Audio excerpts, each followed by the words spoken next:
Hey everybody, welcome back to the channel. I'm Dr. Justin Feldman from Feldman Physical Therapy and Performance, and we got a good one for you today. We are going to compare two of my favorite shoes on the market right now. We're going to look at the Saucony Endorphin Pro and we're going to look at the Saucony Endorphin Speed. We'll go through the differences between each shoe and hopefully help you guys figure out which one might be right for you if you're in the market for one of these guys. If you've tried them and you found that they weren't for you, stay tuned to the end. We'll talk about some shoe reviews that we have coming up, and some of those things will be great ideas as alternatives to these shoes. If you are not already, please jump down and subscribe to our channel. If you like this kind of content, hit that like button. It really does help us out. It sounds cheesy asking for it on each of these videos, but it makes a huge difference to our channel and helps us grow and be able to get our message out to more people. So let's jump right into these shoes. So we'll go a little bit of history here. These shoes both were released last year, right around the time of the Olympic trials for the Olympics that unfortunately got canceled and hopefully will be happening relatively soon. So that's exciting. And I think that I was excited to see what Saucony did in this high performance shoe lineup. I have been a big Saucony fan for a while. Kinvara is one of my favorite shoes, just seem to always like that shoe no matter what they do. It feels like it fits my foot well. And I was really looking forward to this. I was coming off of racing most of the 2019 season, marathons, anything I did race-wise. I was using Hoka's Carbon X.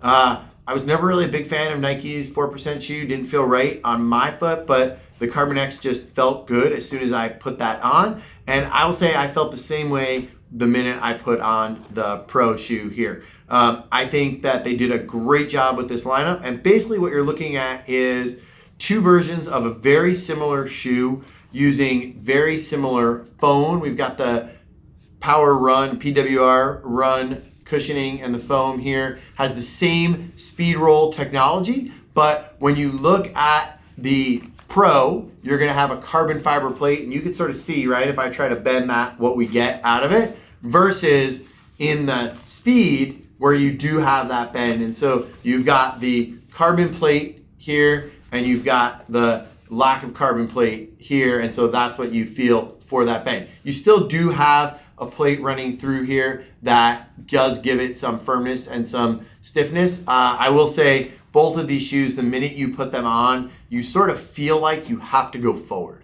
okay? It just kind of feels like you're gonna go that way. The way the bottom is shaped, a little bit of a rock that they have to it, and just what that foam feels like, you feel like you need to go forward, which is great, especially if you put it on early in the morning and you just don't feel like running. If the shoe feels like it's pushing you out the door, it's always a good thing.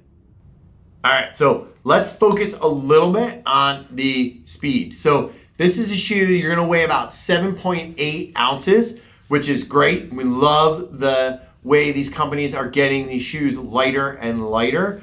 We have definitely talked a little bit about how that can affect the durability of the shoe. And so if you're interested in information on how to better take care of your shoes or tell when they are worn out, I'll make sure to go right up here and throw those two videos we've done recently on that above me somewhere. You can click up there, however that works. But these shoes both, this is gonna be 7.8 ounces. They are pretty durable for a more performance line shoe.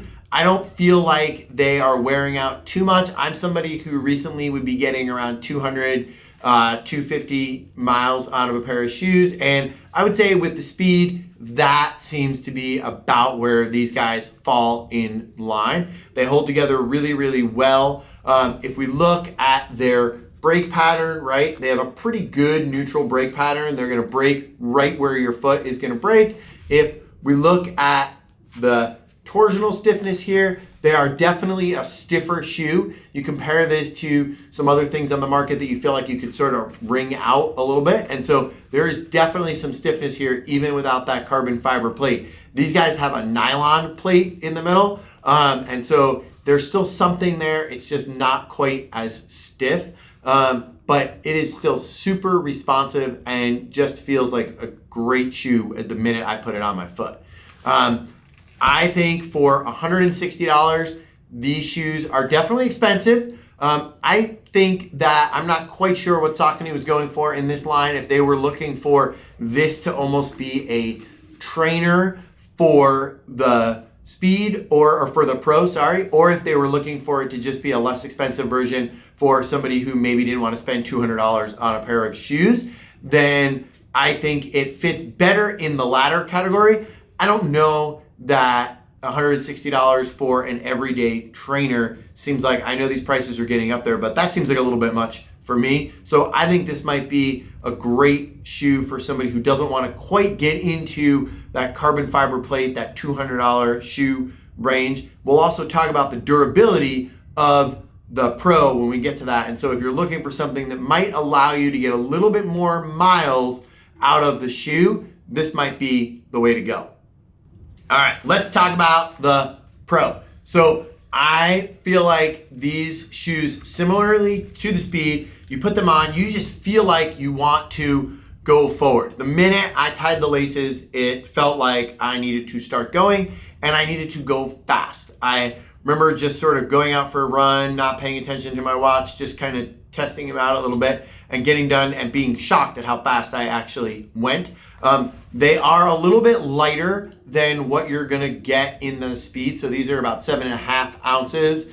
And so you feel that little bit of weight, 0.3 ounces, you wouldn't think that you can feel it, but they just feel a little bit lighter. And because of the carbon fiber plate, they're just a little bit more responsive. They are definitely stiff. If you look at this, I mean, I am putting force into that, okay? I'm not the strongest guy, but I'm not weak, and I can't get this thing to bend at all. There, it is stiff and firm. I bet if I did that little trick you see on Instagram, I could put it down and get it to shoot across the floor pretty good. If we look at the torsional pattern, I mean, this thing is not going anywhere.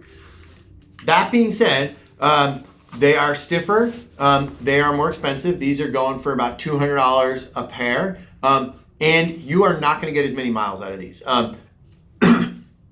There is that trade-off when we make them lighter, that they are less durable, and these seem to top out and you start to feel like you're losing that responsiveness of the shoe at around 100 miles. And so it's just something, you know, if you're looking to get a couple marathons out of a pair of shoes, right, that starts to add up pretty quick. You do maybe one long training run in your race shoe, which we recommend. You want to put some miles into them right before the race.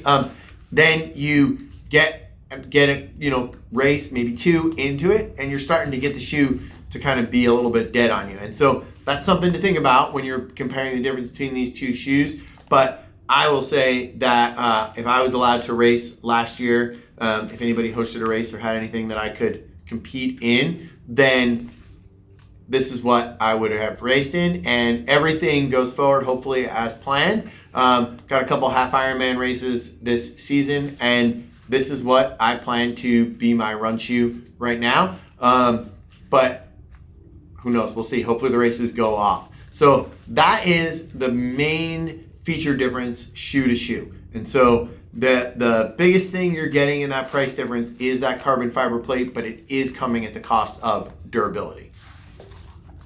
All right, so let's summarize a little bit here. So what do we have for the similarities between these two shoes? Well, first of all, they both look good. I mean, we can't argue that, right? Good color patterns here, nice and bright, flashy.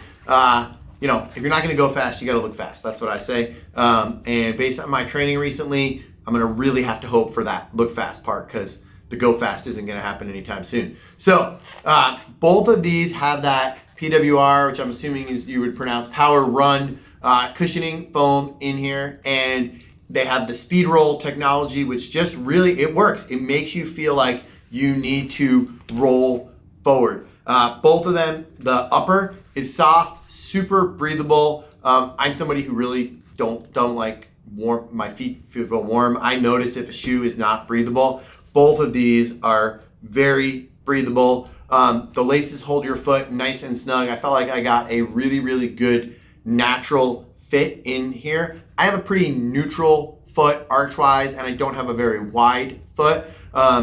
I did not feel like I had to really crank on the laces to get my foot to hold tight. Heel counter, both shoes, very nice and stiff. You get a little bit more, right, of break in the Pro version. You know, they're sacrificing something there with that weight, but both hold your foot really, really well, just kind of fit naturally and nice and snug. Now, differences, obviously, right? Carbon plate over here, nylon plate over here, and you see that difference in the flex, as well as you're gonna get that difference in price. These guys coming in and the Speed at 160, the Pro coming in around 200. Those are really the main differences between these two shoes. I have not tried to run in one of each shoe. I don't think that would be a great idea. But as far as a drop, they're both in the same range, coming in around 8 millimeters. And so they are very, very similar. So I would say, if you're looking for that race shoe and you really want that extra pop and you want that carbon plate, it's worth it to go here. If not, and you're just looking for something a little different, maybe your first entry point into a more performance shoe, then I think going for the Speed is not a bad move.